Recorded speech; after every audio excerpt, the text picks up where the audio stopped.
Good morning, good afternoon, good evening, wherever you are when you are watching this. My name is Sherisse Alexander, your host of Your Collective. Today, my guest is Indra Rinsler. Did I say your name right, Indra? Your last name? Yes, you did. Yeah. Beautiful. Good. Both sides. Pardon me? Both sides of the name. Yay! I've definitely talked about not wanting to butcher people's names, so I do practice beforehand to make sure that I get it right. But Indra is a lifelong spiritual seeker, teacher, and guide who helps people awaken to their true nature through unique modalities such as astrology. Okay, is this right if I say it? Is it Enneagram? Very Enneagram? good.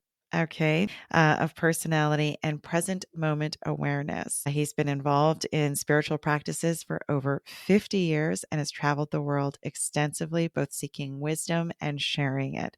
So I won't say anything more. I will turn it over to you, Indra, to tell us a little bit more about yourself and what you do and how you help people awaken to their true potential. Welcome. Welcome. It's not anything that I do, and it's not me doing it. So that's the first place to start. Okay? If anything, I like to say that I tapped into something that is already there. It's available for everybody. It's a river of peace. It's a river of wisdom. It's its existence itself. Mm-hmm. And by opening up and letting go of personal needs and stories and opening up, then it just appeared. Then all of a sudden, I found myself in the middle of the river. And the, So and the more that I fight it, if we fight it, then we don't just effortlessly get to the middle of the river. Then we can keep being on the edge saying, oh, look, I'm in the river, even though I'm completely dry. And so for you, I took a look at your website and I understand what you're saying. Like it's there for all of us to tap into and access, and how we get to that could look different for everybody or will look different for everybody. For you, you've been doing this work for a really long time. So when you started, how did you get introduced to it? I think is the question that I'm really asking. Like when did you realize that this was there and how did you begin to tap into it? And what is Well, the this that we're I talking didn't, about? yeah, I didn't realize it, whatever it is, I didn't realize it for 40 years, 45 years, 30 years, whatever. It's different levels of understanding. It started being wanting to be happy, wanting to find peace, wanting to love myself. And it can exist on that level for two decades. Easy. It's so amazing that we can talk about a subject and hear a lecture about a subject, and there being so many levels to the understanding. It's almost like the lecture was in Hebrew or Greek or Japanese, as much as we actually understood about what did Jesus say. Not to pick on Jesus, but what was he really saying, rather than how we interpret it, or what is Thich Nhat Hanh or Dalai Lama really saying, and Ram Dass, what was he really saying underneath the words that we heard? And the reality of it is that we can't get it all, possibly at any point. There's deeper meanings than they intend, that they don't get, that they're sharing, not knowing that they're sharing it. I think it was so I had an astrological, I don't know if I mentioned this to you before, but I had an astrological event yesterday that in Vedic astrology, which I do, we have planetary periods. We have the Mahadashas, the great periods, and a planet, each of the 9 planets in a 120-year cycle, is the most important planet in our life. It has a front center stage, and in a 36-year frame, you have 19 years of Saturn and you have 17 years of Mercury. And yesterday was my birthday, my planet birthday, my one day in 36 years that I changed cycles. And so this 19 years of Saturn, what I'm getting to is it 19 years of Saturn really kicked my butt, and it basically said, who the hell do you think you are? Hmm. And who I come out of it is that that I have no need to answer the question, and that there is no identity with Indra anymore, that doesn't really work, that there's an identity with the higher self, which is connected to everything, that isn't, so what I do or don't do or what comes through me isn't from me. It isn't me. It's spirit, it's existence, it's consciousness that I'm going to use the term, I don't know, this word borrowing came up to, that I'm applying it. It looks like I'm applying it to me. It's being applied to me, but it has nothing to do with me. It's just through me. I like to say that when the readings were from me, they weren't anywhere near as good as through me. Mhm. And No, please finish. I'm not sure that I didn't, I'm just going on. So your question is, the process. So what is the question? The question is I have no idea about any of it, and it's wonderful. What a great place to be. Yeah. I there's don't know that there's that no would victory and there's no losing. There's just being, it and just in that, and everything is exactly. complete. Yeah. And what I was gonna say is, like, I don't know that the audience would necessarily find the same joy and glee in what you just said, but I understood what you just said because it's like a complete surrender to not necessarily having, because what did you say? You said there's your higher self identity, which is connected to all that is and all that ever will be, but there's not really Indra, the individual. And so that's actually really freeing, if you can actually look at it like that and understand that concept. Yes, and people who, as I said, 19 years in Saturn, I really, really got down to it. One time I came back from India one year with hepatitis A. And hepatitis A is really an interesting illness because there's absolutely nothing to do. There's nothing to take. You just have to wait it out, and you have absolutely no energy. And I was on a call with a teacher who was through channeling, and they said, "You need to surrender." And I'm sitting there thinking, my God, I can hardly sit up. I can barely put two words together. And they're telling me I need to surrender. And the fact was, is they were right. And I was in this totally hopeless position, and we get put into these positions for our own good. It's not happening to us, it's happening for us. And so the reality of it is, what was still there was the pissed offness that I hadn't surrendered. And so that's what I needed to surrender. It was my next question. I'm like, what else was there? Yeah, well, at the highest levels, there's an attachment. I've read about this, the attachment to life at the highest levels, that there's always a surrender.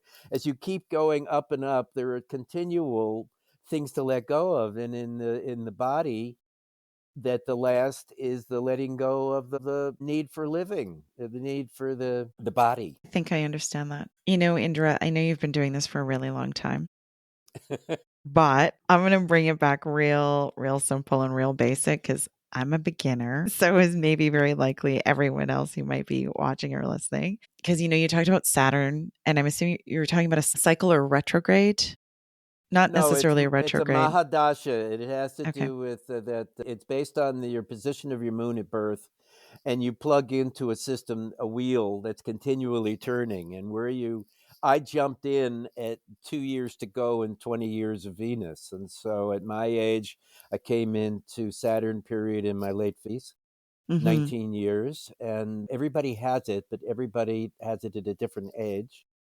Well, everybody theoretically can have it, but in a 120-year cycle, if you live 85 years, you may completely miss it. Hmm.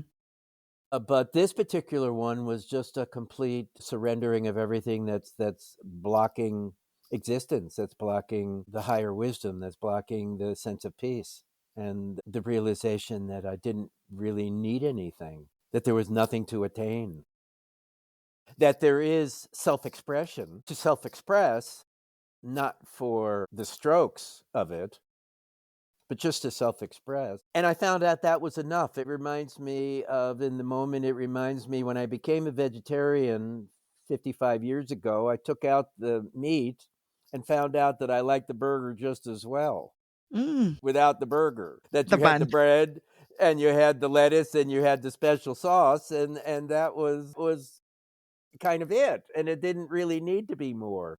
Yeah. So I found that that being nothing was really good. It's takes care of all problems. It can take care of all problems, and it's so empty and joyous all the time. I don't. I may have a little bit of my plane is late, my taxi is late. I'm going to have a little bit of oomph for a few minutes, but then I kind of come back into a place of peace where Hmm. everything is what is as it is, and I don't need it to be any different. And I think that often people get really caught up in this pursuit. I've been having a lot of conversations about this just personally. And so when I'm witnessing it very objectively, not necessarily, and I'm the first to say I'm also engaged in the pursuit and trying to figure my way out of it. But, we always think that we want more to achieve. I don't know that there's anything wrong with wanting more, but I'm really talking about from a physical acquisition kind of standpoint, and that the trappings of that keep you constantly on this hamster wheel and just going and going and going. And as you so rightfully, or so many people can actually witness, that doesn't necessarily bring about peace and happiness. And so I think I understand very fully what you're talking about. And I think it has a lot to do with, when we talk about in Buddhism, when we talk about the attachment, right? The desire to be like attachment to outcomes, attachment to things, people, all these other kinds of things. That's really what you're talking about, right? And in terms of surrendering the need to have this any type of attachment really in your life. And that's why I said from the very beginning, it actually sounds very freeing, because then it's just like, as you said, I can just be. And I think that ultimately the question that people might have is like, well, how is that fulfilling? It sounds super lonely and like there's nothing around you. But from what you're saying, it's actually not. It frees you in so many ways. You liberate yourself ultimately. Yes, because the other side of it is that you're continually wanting more, Hmm. and you're in the story of continually wanting more, that it's never enough, and that's hell. That's hell on earth. Always wanting And I more. think, yeah, always wanting more is because you never ever satisfied. Is it a tweaking of what that means though? Because I think of, for me, the always wanting more is for me more knowledge, more information, more understanding of truly what self is. And I don't think that's what you're referring to, or are you? All of it, because the Mm. wanting puts out a message to the universe that I don't have. Mm. Good point. True. Okay. And Lack. I was Yep. about before you I said something and then you started talking and you actually picked up on exactly what I was going to say, is that, so what's the point of this? The point of this, I think, even if you're a beginner, you call yourself a beginner, whatever, even if you're a beginner, even if one is a beginner, I'm not talking to you specifically. The thing is that you need to have these goals in front of you, to become more certified, to become a practitioner, to have a studio you work out of, or to have a podcast that you do. It's wonderful to have these goals, and that's appropriate as we're developing and growing. But ultimately, we're going to let go of all of that, because we're going to let go of the body, because we're not going to, it isn't death and taxes. So I'm not trying to jump you ahead. Enjoy all of your attaining and achieving. And I'm not talking to you specifically. But the reality of it is that what I can share from my side is, when you let go of all of it and you don't really need to know why, and everything is enough as it is, it's really nice. It's having the cake and not the calories. Interestingly enough, I think that I understand what you're saying. I just want to say it one more time though. You said when you can, so enjoy the journey of the attaining. But when you get to the place where you can let go of it, everything, including the need to know why, then it's really, really joyful because you can have the cake, so you can enjoy the experience like without all the trappings of having like the energy of having to, needing to, should do all that stuff. You can just be, which is really, really, Absolutely. yeah, Yeah. Very good. And it's the trappings that they don't seem like trappings, but they are. in your failed relationships and in your arguing with your kids and in your being loving your job but hating your boss or don't liking your coworkers or don't want to stand around and drink coffee together, whatever it is, those are the trappings. And the Mm-hmm. trappings are when the mind starts nitpicking and the mind starts finding fault and the mind starts needing to be secure, and then mine starts, look how good I am, can't you see that I'm desirable, or whatever it is. Yeah. And to which isn't to say that I never feel any of that, but it doesn't sit very long because it automatically feels right off. It just doesn't feel right. It feels like I'm cold, maybe I need to put on more clothes. So it's an awareness then. It's like, Yes, this doesn't it's an feel right. awareness, Yeah. and having the awareness. I was telling this client yesterday, and I don't remember whether I told her or not, but that you can be in the. This is what I'm saying: is you can be in the stories and still have objectivity separate from them. Yes. That those are they may seem mutually exclusive, and they may be mutually, and they are mutually exclusive when you're at a level. But I was trying to get her to see, and she was seeing that her next steps are to be aware of the energies that make her off center, but you can be in them and release them at the same time. It reminds me of something that a coach of mine says, and I personally found it extremely helpful. At first, it was tricky, but I think what you're talking, so what she would say was be the spectator of your own movie. Don't be on the stage, witness the stage. And I think that's really what you're talking about. So you can be in it, being In a it, but not part of of it. it. Exactly. Exactly. And it really allows you to like, I keep using the word witness because that's what I would visualize in my mind. As soon as she said it, I'm like, okay, wait a minute. You want me to sit in the audience and watch what's going on? She's like, exactly. I want you to sit in the audience of the theater and watch what's going on, but don't participate. Like you're there, but you're not there. And it really just allowed me to step out of participating, like getting drawn into the drama of whatever was going on. Yes, I call it objectivity rather than witness. I like to think of it as an objectivity that you can have an awareness, an objectivity around your actions or what you're feeling, but you don't have to be, you can be in it, but not of it. Yes. What a And great way to put it. that's Yep. It really is. And I find that the more that I talk to people and that's why I said I personally found it very tricky at first because she would keep saying it, right? Like be the spectator. And I think it took me a little while. And it's not perfection, at least not yet. Maybe I'll get there. Maybe I won't. But I definitely, once I found the awareness and I could recognize when it was coming up, like when I was being pulled into it, then I can be like, okay, wait a minute. No, that's not what I want to be objective in this.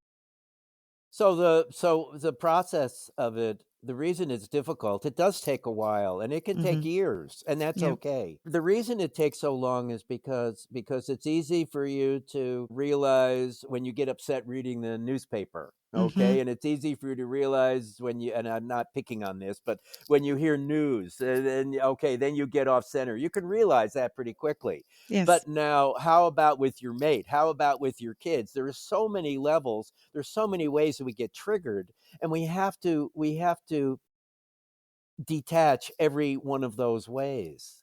And some of them are very tied in. Some of them are I don't really care, and you want that garbage in the garage, take it. I don't need it. You see something you like, take it. I don't care. But there are Hmm. things that are closer to you. There are things that are on your dressing table, that those you don't want to give away so easily. And so we have to realize all of the different aspects that get triggered, that have potential to be triggered, and we have to we have to cut each one of those. And some of them are very tied into our esteem and to our security, and those are the last to go. But it's actually the same, Yes. but it takes a while to get to those, and that's part of the process. It's nothing wrong with that. It's just the way that it is, that we have to understand it on the deepest of levels, that we just aren't really able to see.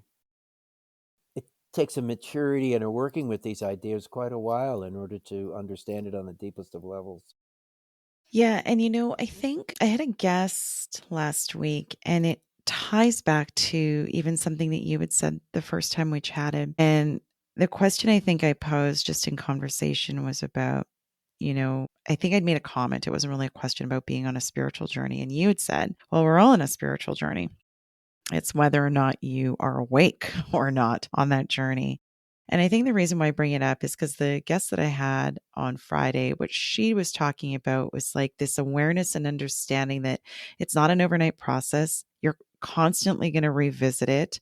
It's going to feel very cyclical within that, because she was talking about the peeling back of layers. And to your point about the triggers, right? I think the first thing is once you're aware and make the choice that you want to be objective in it, it's going to continue to happen. And I think I had a scenario maybe a week or two ago where something went from 0 to 100 in 3 seconds flat. Don't even know how it happened. And then as I was trying to work through it in conversation with the person, I'm talking through it and I'm saying to them, like, I'm going to talk through this because I need to understand why this trigger happened. So you can participate, not participate, doesn't matter to me, but I need to talk through it. And so I did. And then I even went back and said, I'm like, okay, I think the reason you were triggered is because of, but I found it very, very useful, because whether or not the person agreed, I think I was able to come to the awareness of what my participation was in rubbing on whatever wounds or triggers, so that I had an awareness of like, so I can also adjust and be like, okay, maybe next time I can still do the same thing, but I can phrase it like this. I can show up a little differently so that maybe I can actually get to the root of what it was that I was looking for. So my point in all of that was to say, we also have to come at this with the awareness that we're going to go through a little bit of this spiral, and not spiral in a bad way, but spiral that we might revisit certain wounds over and over and over again as we go through the different layers of healing it ultimately, so that we can eventually become untriggerable or unflappable, to ultimately being very peaceful like Indra. Yeah. So what comes up when you say that is this word, and I don't know if I mentioned this word to you before. It's arrogance. 35 is the height of arrogance, and arrogance is that we know better, and while we need a little bit of arrogance, otherwise we can't stay in the body. We Mm. need to have a little bit of arrogance in order to stay in the body, to be, I want to be here, and it's not a don't F with me, but it's just a little bit of attachment. That's the arrogance on the deepest and deepest of levels. But on the simplest of levels, it's the arrogance is that I know better. I know better than you. And we have to have 1,000 lessons in that sucker, that it gets beaten out of us at every moment in 30s, 40s, and 50s, that anywhere that we're attached, that we put up a I know and you don't know, and I am and you aren't, and of course all of that. It's just something we need to let go of. So I'm going to circle back far, because when you first started talking, you were talking about Saturn, and we didn't really dive into a lot of intro about really the work that when you're working with people, what are you helping them work through? Like, we talked a little bit about Vedic astrology. So for the audience who might not know anything about Vedic astrology, most people, I think, have an idea of Western astrology and very, very surface level. But tell us more about Vedic astrology and what exactly that means. How is it different? Okay, so Vedic astrology is the astrology of India. It's the Western astrology is based on tropical. We cast our charts based on tropical time, which is the seasons. And so March 21st, Aries 1, or Aries 0 every year. It's based on the seasons. It's the relationship between the sun and the earth. In Vedic astrology, we take into the the earth, the sun, and then the sky behind the sun. The sky Mhm. behind the sun is changing every year. And so it's called sidereal time or star time. And so the chart is cast 24 degrees difference. The two systems were the same about 400 AD. We're now 72 years is 1 degree. We are now 24 degrees different. And so the chart is cast slightly differently. That is the main difference. But the reality of it is the way I ended up doing astrology with no plan, with a hope, but no plan, 50 plus years of astrology, is that I basically have ignored all of the rules that most astrologers use. And I had this discussion with the lady yesterday who was a new Western astrology pretty well. And she was talking about, I understand what you're saying, and it's the angle this, and it's the aspect that, and it's the transit this, and it's the square this, and it's the outer planet that. And I'd say, yes. But much simpler is the fact is that your Mars and your Saturn are debilitated, which means they're in their least favorite place, and you are continually edgy from the planets that are not happy. And it becomes a very simple astrology, and it becomes very empowering, is that I'm trying to teach because I want them to feel it in their body. I want them to have the experience. And I had this experience with this lady yesterday, that I worked with her 15 months ago. And I don't specifically remember anything that I said. I can look at the chart and kind of have a remembrance. We talked one time 6 months ago, and I can feel, without having any idea of what I said before and what she said before, I could feel that she was understanding what we were doing on a much deeper level. Mhm. And that it was intellectual at first, with I don't know if we can even express it with words, but let's Mhm. call it intellectual. Now she's committed. Now she Mhm. can understand it. Now she wants to live a happier life. And I don't want to put words in her mouth. This is an interpretation, that she Mhm. wants to live a happier life. And in that happier life, she realizes that she needs to stop reacting out of fear, low side of Saturn, and out of rebellion, low side of Mars. Mhm. And that it color coats all of her interactions, including with herself, when she's triggered.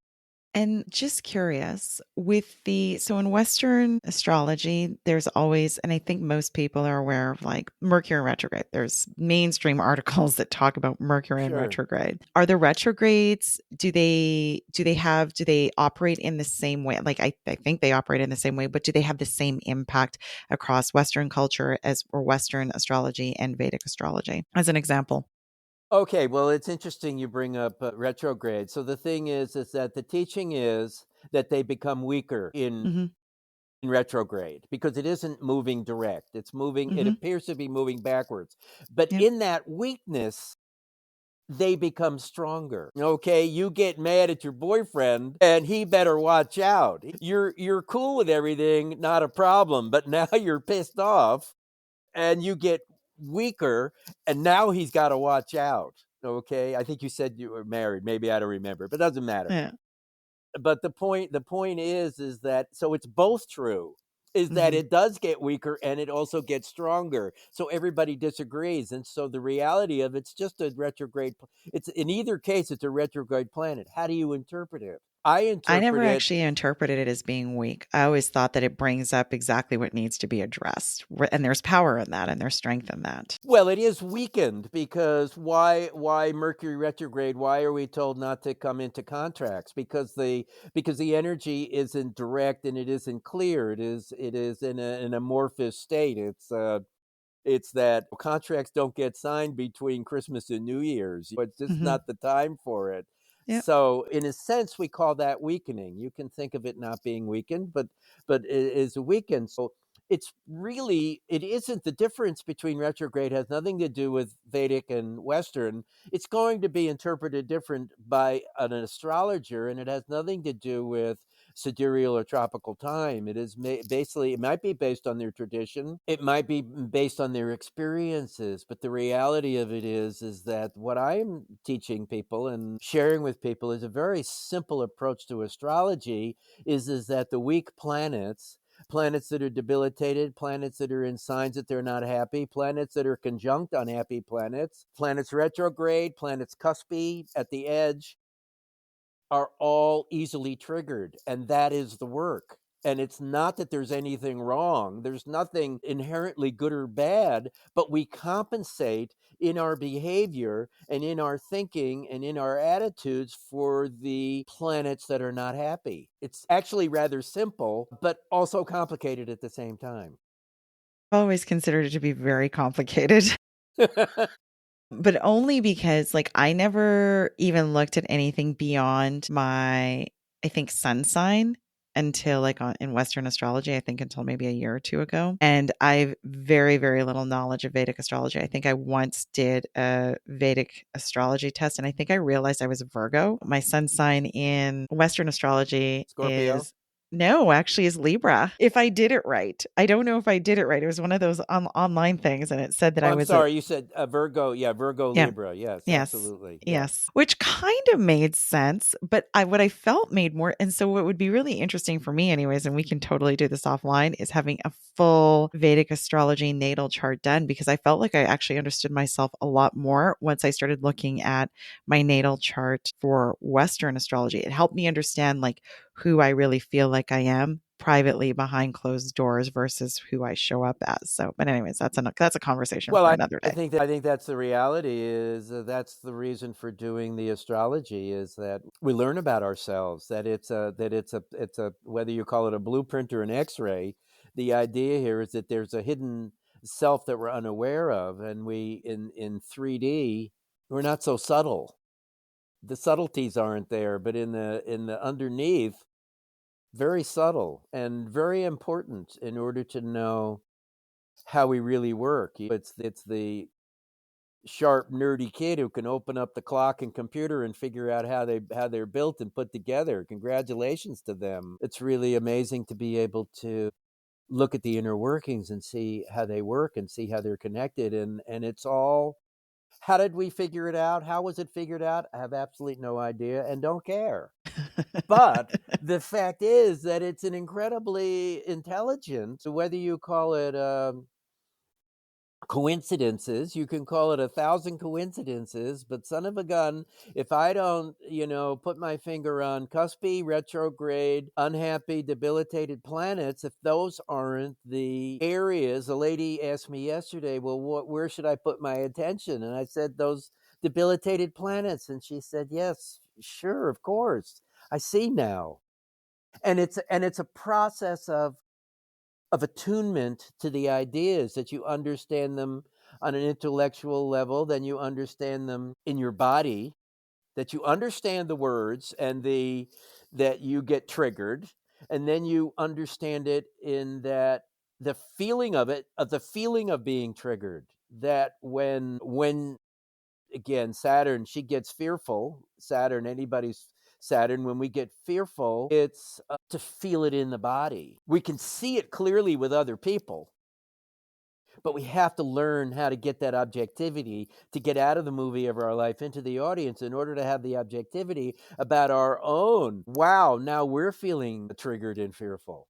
Yeah. And you're right. That is absolutely the benefit of, doing that. And I'm just affirming your point that there is absolutely benefit in terms of understanding the inner workings of really what makes you up and why you get triggered. And yeah, we'll definitely talk more offline about a full Vedic natal chart. I'm curious though, some of the work on your website talks about not only about Vedic astrology, but Enneagrams. And I'm curious about how those relate to each other, like in terms of, well, yeah, that's the question.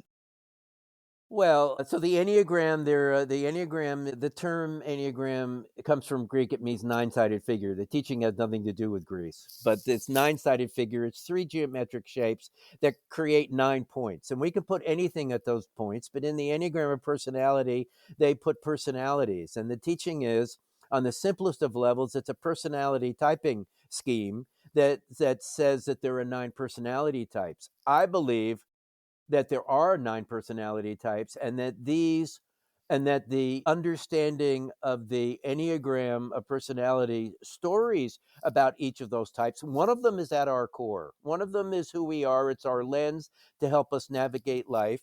And by understanding in a deep way, this story helps us to unwind 5,000 years of Judeo-Christian tradition. All the crap that has been passed down from generation to generation can be wiped away by understanding our core story and understanding the strategy of it and releasing the need for the strategy. And how they work together is that they both, I call astrology as the track coach. It's looking at elbows and knees to try to get the time, the milliseconds down on your time for the 100-yard dash. The Enneagram is the crowd in the stands watching the whole race. It's a wide angle view of the life, and it just says 8, you're the boss or the challenger. 7, you're the enthusiast. 6, the Enneagrams are numbered. 6, the loyalist, and it puts it the loyalist, and it's a whole story right from there. Boom, done. Yeah. It's like when you read the literature, you understand everything comes from that. But in astrology, it's Mars this, it's Pluto that, it's Mm. Sun this, it's 7th house this, it's 6th house that, and it's a much more elbows and knees. It's a much more linear way of approaching. And how I work with them together is that I can see the Enneagram in astrology. Mm. I can see the Enneagram playing out in the astrological configurations, and that can help us to give us more, once again, deeper understanding and just a better map, just more maps. You want to figure out how to get to your aunt's house, and you get more maps, Mm. just to be able to figure out how to figure out where it is. It's where do the roads go, and where do they what's the best way to get there. You may need a airline schedule, you may need a train schedule, you might need a bus schedule, you might just drive there, and it might be a long enough drive. Where are you going to stop in between for the night? And all of these different maps to be able to pinpoint it. And so astrology and Enneagram are 2 excellent maps that I have found in order to really get down to the core of the hindrances Mhm. to being free. Yeah. So for the people that would be like your ideal client, what would they be saying? What would they be thinking? Like what would be the thing that you would say, like, if you feel like this or if you're thinking that, call It, me. that's an interesting question. It's really the lost ones. It's the ones that don't know who they are and don't know where they want to be, and have tried everything and it isn't working, and at the end of their sanity, perhaps, whatever. They're really ripe, because the ones that have it mostly together, that are merely curious, they're not so invested yet. They're just merely curious. And the thing is that this approach is full on, hands on. It'll take you all the way. It's not that I'm going to taking you. It's not me. It's the teachings themselves, and it's the approach as the coach. I want to hold the biggest goal up to you. That's where we started. Okay, why start there? I'm just a lonely beginner. Why start there? Because I want you to know where you can get to. Okay, so those that are That you really can lost. you can get to the Olympics if you really apply yourself every day. At 7 years old, you can get to the Olympics. And thanks, coach, for that belief. Yeah. And then one day some of them do. Okay. I want to pivot a little. I love asking this question, and because I've had a couple of guests that spend quite a bit of time in India, and I don't know that I've gotten an answer. Well, that's probably because the answer is very complex. Maybe it's not complex. But karma, what actually is karma? Karma is wind. That one I've never heard. That's a first. Karma is like wind. Okay. Is just the karma is just wind in our sail going a certain direction, from a Okay. direction. Karma is just past experience. Karma is intention, previous intention. Karma is our friend. Karma is neutral. Karma is neither good nor bad. Karma just is. So it's our friend, it's neutral, it's neither good nor bad. It's the wind in our sail, or like the wind in our sails. So there's an Yeah. idea of a correction, right? I No, do. not a correction. Okay. Well, because when people say things like, "Oh, karma's going to get you," or "Karma's real," Well, it'll yeah, yeah. that's they have to grow up from that. It's not that karma's going to get you. It's that nobody is out to get you, dear. That's our fight or flight. Okay. That's our reaction to I'm not good enough. That's my arrogance. Don't tell me how I am. Don't tell me that I don't know better. That's arrogance. Karma is just the so we understand each other because we're speaking English. Karma is just another language. The language of karma is that experiences have energy. And those, yeah, I don't know. Is it are all coin flips neutral, or if it's come up heads 5 times, will it come up heads again? They say it's neutral, so maybe it is neutral. Maybe there isn't karma that you have, but the reality of it is that if you flip it a certain way and you start in the same circumstance, you're going to end up with the same result. If you started in a certain Yeah, in way, other words, if you start with heads up and you flip it the same way, that by the time it hits the ground or your hand, it's turned 87 times. Every time you did it, it went 23 times. And you may, and then the circumstances are the same. You're going to maybe end up with the same side of the coin, and that's neutral. But no, you're actually flipping it differently. You start with heads up one time and tails up one time, and you flip it 23 times and 27 times and 19 times and 15 times. And so everything is different. And karma is just our past experiences, and they're okay. neither good nor bad, and they just are. And we make a story about them, and we need to make them bad in order to protect us, and we need to make them we want them to be good, so that will be angelic, and we already are angelic. We don't need any of that, but we do because we aren't. So if karma is neither good nor bad, it just is. And it's a collection of past experiences. And I know that the human tendency is to always make a judgment about something as positive or negative, good or bad, or whatever the case may be. So I'm trying to word this in a way that avoids that. So that's why I use the word correction. But what I think I meant was balance, right? Okay, If well, we balance is a lot different than correction. Right. Sure. So let me use the word balance instead, right? Like if we look at light versus dark, neither is good nor bad. It just is, right? Right. So if there's light, we're generally going to want to balance that out with dark or contrast, because how can you know what light is without the contrast to appreciate what the light is? So if we forget about correction, let's use the word balance. Does that help describe what karma actually is? So if we talk about the collection of experiences that we might be balancing either in this lifetime or future lifetimes. Is that a better description of what it is? For Well, my understanding, for my I don't understanding. see. I think that I like the word balance, and the fact Okay. is that it's nice to have dark and sleep in the dark. We can sleep in the light, but it's nice to have the dark, and the balance is good. But I don't think we need to balance karma. Okay. I think that's again that's a anthropomorphism that we want it to fit our framework here as humans, that we need it to be balanced. I don't think karma cares. Because karma just is. Yeah, because karma just is. But this is a good point, because it's very tricky that we want to, cozy up to it like it's our favorite pet, and we want to pet it and feed it, good food. But Yeah. it's just karma. It doesn't It need doesn't that. care. It doesn't care. Okay, so I'm still struggling with the answer then. And maybe it's because I want to make it fit in my head. And this goes back to the need to know why, or to trying Yes, to of course. understand, right? And I think I'm actually just bringing it up. It's like really at the end of the day, I don't particularly care.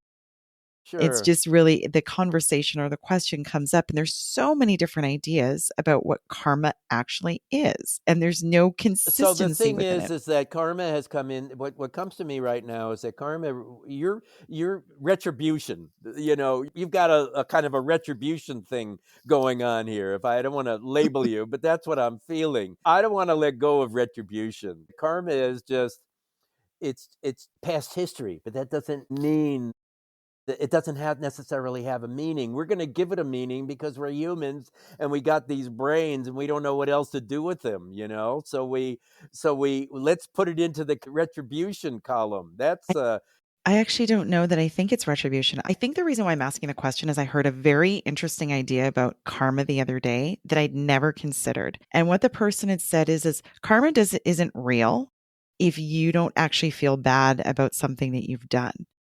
And I was like, interesting. I've never heard because, and I think the point she was trying to make is like, if you don't own it and take it on as like, I did something wrong, or that yeah. there's this expectation that somewhere down the road, this lifetime or the next, that there'll be a balancing of said action. She's like, it doesn't really exist if you don't take it on. And I was like, that's an interesting idea. I think that's kind of garbagey myself. Okay. Yeah, I think that's arrogant. I don't think it matters whether we take it on. That we don't take on cancer, but yet we have it. You know, Mm, I mean, it isn't a choice, but it's a choice on some level. I think the balancing creates retribution. Think that karma needs to be balanced, and it becomes a retribution because that's why it needs to be balanced. But I don't feel that way in the moment. That it just is, and the worst that happens to us is for our highest.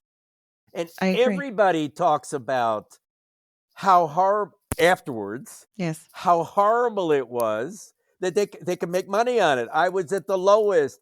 I had nothing. And then I found this course and the course saved my life. And now I'm making money. I teach the course and da da da da. This is what we do. We take our lows yield our highs and our Yes. highs yield our lows. Nobody promotes that, but it's absolutely also true. But I think that then, okay, so I see now why you said balance, right? Because sure, you're right. We might have an experience that we don't particularly love, but I think everybody can agree that it depends on what the story is that you tell yourself about that experience. And most people, like, let's use COVID-19 as a really good example, I think, anyways. Most people that I have talked to through this podcast, almost every single one of them have told me about some significant life change that they made right during the pandemic. And even one of my children, and he was saying exactly what you're talking about. Oh, my life, it's terrible. COVID took this from me. And I said, darling, for all that COVID took from you, it also gave you your greatest passion. So maybe it's that it's how we look at it in the story that we're telling ourselves. I think, okay, so Absolutely. You nailed yeah, it. That's the yeah, point. yeah. Is that no matter how bad we have an experience, that when we get away from that bad experience, that somehow it became a pivot. We could vault from that into a high experience, and that's God having a laugh. If he's a he, and if he laughs, is like we're down here trying to balance it, and everybody is going, you don't get it. It's no different. Yeah. That the good times and the bad times aren't really that different. They may feel differently, but Yes. they're not actually that different in the sense that they're just experiences. And some of them you like because they feel good and they taste good, and some of them you don't like, but they are just as juicy because they lead to the good times. It's very true. And I think this most recent low time and interestingly enough, it started at the beginning of this year. I came in like most people, 2025, I'm so excited. It's going to be amazing. And 2 weeks in, slam, right? Like Yeah. experience I abhor, but quickly was able to go, I'm gonna make some juicy lemonade out of this low experience, right? And now I'm just like, I'm having such a high right now. I was talking to someone on the phone. I was just like, my cup was running over and bubbling. Like I was just like, I'm so happy with life right now. And maybe people think I should be upset, but I'm not. I'm like, things feel real good, real juicy. And she actually was just like, I don't understand what's going on with you, but for me, I think I understand what you're saying. It's because when you start to get into these experiences that you realize that don't feel so good, there's actually something to be really excited about. And if we go back to the old cliche of it's always darkest before dawn, there's Yeah, something of really course. juicy and exciting that's going to come after this. So that's not to rush the low point, because I think the harder you try to rush it, the slower it goes. Yeah, it's not, you may as well starve yourself because then you're going to have a good time. That's not going to work that way. Yeah. But this is, you want to know, what do I do? It's coming to people, it's sharing with people at this level that I at the beginning of the reading, in the readings, I start with the reading is essence to essence, from higher self to higher self. That we're going to talk about personality, but we're not talking from personality or to personality. That we want to have this higher level discussion. That's this discussion is to bring people to their maturity and to get out of the wretchedness of the story in the moment, and to get it from to pick it up from a higher level, in order to realize that, oh, this is where I need to grow, rather than I'm screwed and I'm stuck. That's my client, is when they say they're stuck. That's my people, Okay. because then they're going to listen. Yeah. And what are some of the services that you offer? So obviously you've talked about readings, but let's dive we've got a few minutes left. So let's talk a little bit about like what it is that you offer potential clients. Well, the readings is mostly what I'm doing right now. The first book is almost done, and I think that will give people a lot also. But that isn't happening yet. I mean, I can't really talk about it in the sense of it's not done. I mean, it's done, but it's not it's not available yet for sale. It's mostly through the readings, and the readings are interesting because I have a lot of different ways of getting at it that I've been given. The astrology itself, Vedic astrology. I have the Enneagram of personality, that you learn your core triggers. The astrology gives you your strengths and weaknesses. The wheel of totality is a modality given to me by spirit, is what I say. And I don't believe I came up with it on my own. And the teaching is that there are blind spots or places of ignorance. It's the empty houses that nobody really talks about in astrology. Each house contains awareness. But if you don't have a planet there, that awareness is a blank spot. And we don't start working on them until we're 50. Hmm.